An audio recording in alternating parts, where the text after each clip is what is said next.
क्या है, वेद और पुराण दोनों में अंतर समझते हैं। अधिकतर हिंदुओं के पास अपने ही धर्म ग्रंथ को पढ़ने की फुर्सत नहीं है।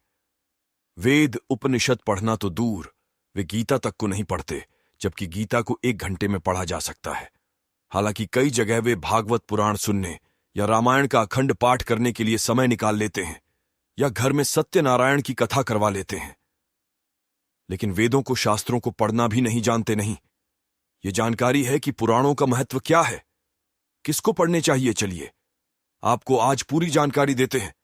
शास्त्रों को भागों में बांटा गया है, श्रुति और स्मृति। श्रुति के अंतर्गत धर्म ग्रंथ वेद आते हैं, और स्मृति के अंतर्गत इतिहास और वेदों की व्याख्या की पुस्तकें, पुराण, महाभारत, रामायण, स्मृतियां आदि आते हैं। वेदों का सार उपनिषद है और उपनिषदों का सार गीता है। आओ जानते हैं कि उक्त ग्रंथों में क्या है। पुराण का अर्थ है प्राचीन, यानी पुराना। ये वैदिक काल के काफी समय के बाद इसकी रचना हुई। इसकी रचना संस्कृत भाषा में हुई। कुछ पुराण क्षेत्रीय भाषा में भी उपलब्ध कराए गए। इसमें वैदिक काल के देवी देवताओं, ब्रह्मांड के बारे में, तीर्थ यात्रा, चिकित्सा और हमारे प्राचीन राजाओं की सूची मिलती है। वेदों में क्या है?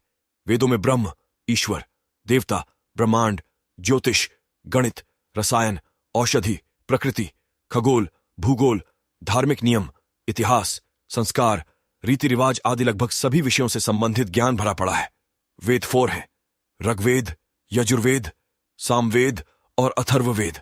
ऋग्वेद का आयुर्वेद, यजुर्वेद का धनुर्वेद, सामवेद का गंधर्व वेद और अथर्ववेद का स्थापत्य वेद, ये क्रमशः 4 वेदों के उपवेद बतलाए गए हैं। ऋग्वेद की रचना लगभग 9000 ईसा पूर्व हुई थी। यजुर्वेद की रचना लगभग 7000 ईसा पूर्व हुई थी। अथर्ववेद की रचना लगभग 5000 ईसा पूर्व हुई थी। सामवेद की रचना लगभग 3000 ईसा पूर्व हुई थी।